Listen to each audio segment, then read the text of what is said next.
2024년 5월 1일 누가복음 21장 1절부터 4절까지의 말씀을 가지고 함께 묵상과 기도 그리고 나눔의 시간을 갖겠습니다. 먼저 오늘 본문 말씀부터 함께 듣겠습니다. 예수께서 눈을 들어 부자들이 헌금함에 헌금 넣는 것을 보시고 또 어떤 가난한 과부가 2렙돈 넣는 것을 보시고 이르시되 내가 참으로 너희에게 말하노니 이 가난한 과부가 다른 모든 사람보다 많이 넣었도다. 저들은 그 풍족한 중에서 헌금을 넣었거니와 이 과부는 그 가난한 중에서 자기가 가지고 있는 생활비 전부를 넣었느니라. 오늘 본문의 상황은 어제 본문과 계속적으로 이어지고 있는 상황입니다. 그래서 요 며칠간 본문의 상황을 떠올려 보면은 계속적으로 예수님과 서기관들 사이에서 대립이 있었습니다. 그러므로 오늘 본문에서도 예수님께서는 부자들의 헌금을 바라보시며 그와 비슷한 서기관들을 질책하고 계신 것입니다. 오늘 본문의 상황은 간단합니다. 당시에는 성전 곳곳에 양뿔 모양의 헌금함을 비치어 두었고 사람들이 그곳에다 헌금을 하게끔 만들어 놓았습니다. 그래서 몇몇의 사람들이 그곳에 헌금을 하자 성전에서 말씀을 가르치던 예수님께서 그 장면을 바라보시며 헌금에 대해서 전해주고 계신 것입니다. 특별히 두 유형의 사람들을 바라보시며 어떠한 사람이 참된 헌신을 하고 있는지를 말씀해주고 있는 것입니다. 사랑하는 성도 여러분, 한번 생각해 보십시오. 우리가 정말로 만일 헌금을 그리고 헌신을 하고 있다라고 한다면은 결국에 하나님께 인정받는 것이 좋지 않겠습니까? 재정 및 에너지를 다 씀에도 불구하고 전혀 인정받고 있지 못하다라고 한다면은 그만큼 어리석은 행동이 어디 있겠습니까? 그러므로 저는 오늘 본문 말씀을 통하여 하나님이 원하시는 참된 헌신이 어떠한 모습일지를 함께 나누어 보기를 원합니다. 그래서 이왕 헌신할 것이라면은 하나님이 원하시는 모습과 방식 속에서 주를 기쁘게 할 수 있기를 원합니다. 첫 번째로 하나님이 원하시는 헌신은 다른 사람들에게 잘 드러나지 않는 헌신입니다. 즉, 오른손이 한 일을 왼손이 모르게 하는 그런 헌신을 말하고 있는 것입니다. 오늘 본문의 1절 말씀에서는 부자들이 헌금함에 헌금을 넣었다라고 말해주고 있는데 이것은 드러나는 행동을 통하여서 예수님의 눈에 들어왔음을 암시해주고 있는 것입니다.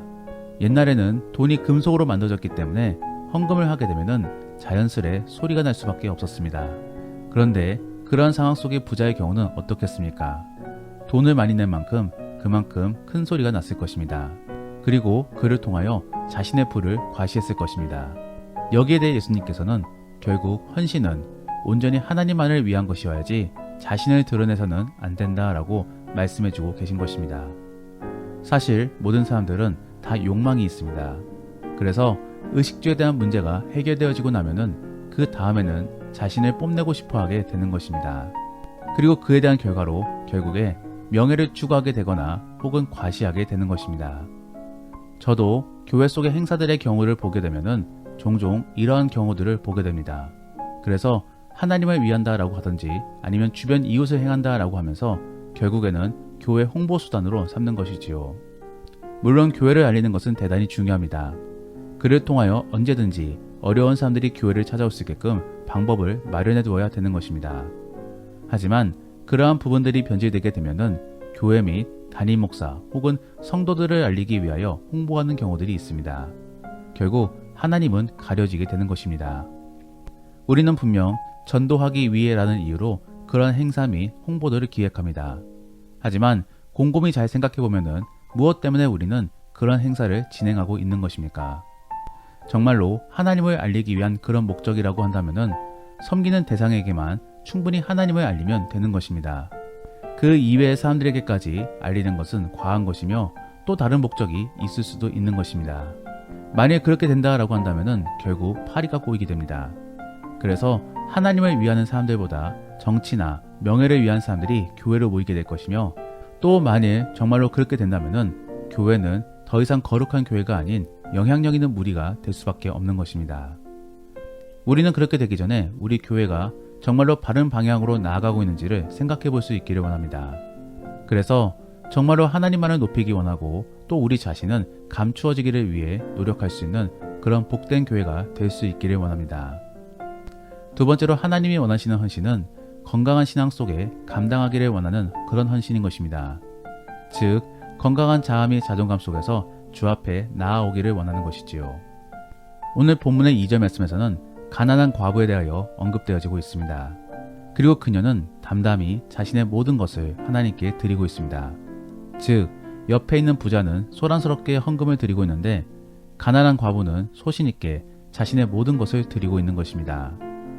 우리가 그녀의 입장에서 생각해보면 그녀는 과부였습니다. 즉, 많은 아픔과 어려움들을 겪었을 그런 사람이었던 것이지요. 게다가 가난하다라고 그녀에 대해 설명해주고 있습니다. 즉, 그녀는 남편을 잃음에 대한 어려움도 있겠지만서도 한편으로는 가난함으로 더욱더 어려운 삶을 살았을 것입니다. 심지어 그녀의 전 재산은 2렙돈이라고 말해주고 있습니다.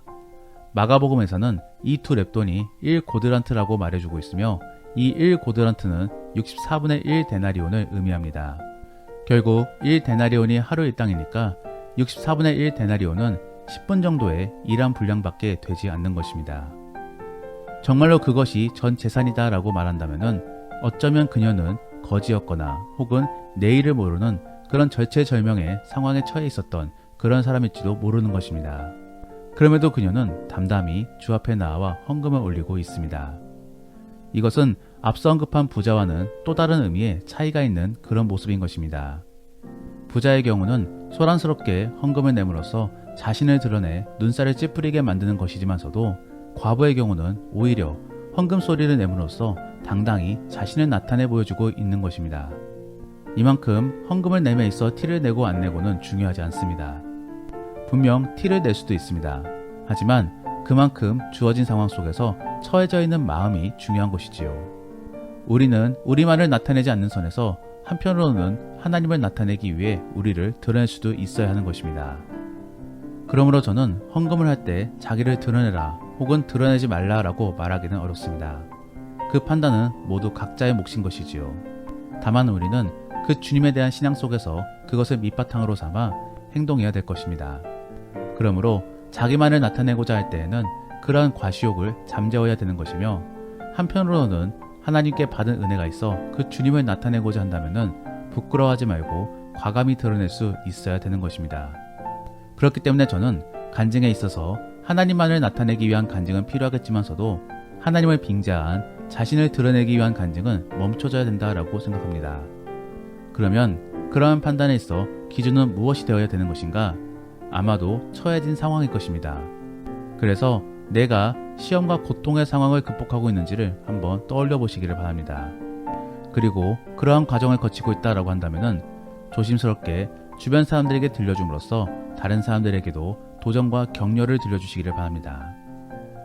더불어 그러한 상황 속에 헌신을 하고 있다라고 한다면 자신감 있게 그리고 감사함으로 감당하고 있을 것이기 때문에 다른 사람들에게 하나님을 알리기가 더 용이할 것입니다. 그러므로 그러한 상황을 통해 하나님을 높임으로써 주께 쓰임받는 복된 자녀가 될 수 있기를 원합니다. 마지막으로 하나님이 원하시는 헌신은 자신의 가장 소중한 것을 드리는 마음입니다. 결국 오늘 본문 속 가난한 과부는 자신의 생명줄과 같은 그런 전 재산을 하나님께 올리고 있습니다. 이것은 광신이 아닌 이상은 훌륭한 믿음일 것입니다. 그리고 투자가 아니라면은 정말로 엄청난 사랑의 모습일 것입니다. 우리가 엄청나게 뜨거운 사랑은 부모님에게서나 혹은 정말로 뜨겁게 사랑하고 있는 연인들을 통하여서 발견할 수 있습니다. 그래서 부모님의 경우는 자신은 배고프다 할지라도 먼저 자식에게 먹을 것을 양보하며 또 자녀가 맛있게 먹는 것을 지켜보고 있습니다. 더불어 서로 사랑하는 연인들의 경우도 서로를 위해 자신을 희생하고 또 서로 양보해주는 경우들을 종종 볼 수 있습니다. 이러한 것들이 모두 무엇을 의미합니까?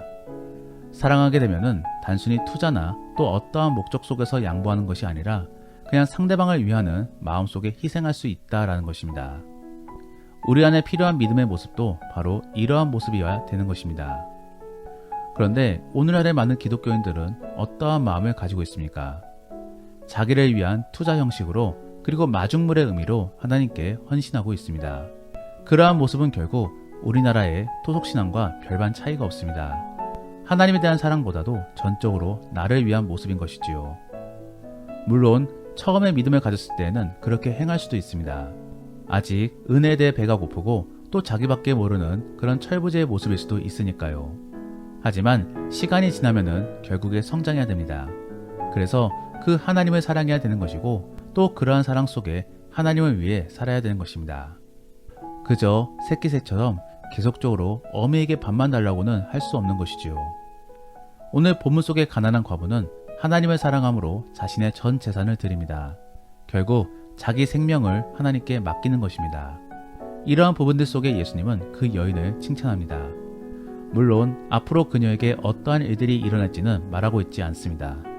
하지만 지금까지 읽었던 복음서의 사례들을 생각해보면 그녀에게 어떠한 일들이 일어날지는 충분히 짐작해 볼 수 있습니다. 바로 구원이 임하게 되는 것입니다. 우리 안에도 이러한 마음이 생기기를 원합니다. 그래서 철없는 어린아이와 같이 달라라고만 하는 것이 아닌 이제는 하나님을 정말로 사랑함으로써 나의 것도 드릴 수 있는 그런 성숙한 성도가 될 수 있기를 원합니다.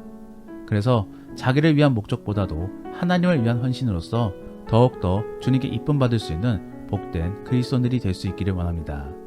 말씀을 정리합니다. 오늘은 부자와 가난한 과부의 헌금 모습을 통하여 우리가 어떠한 헌신의 모습을 가져야 되는지를 함께 생각해 보았습니다.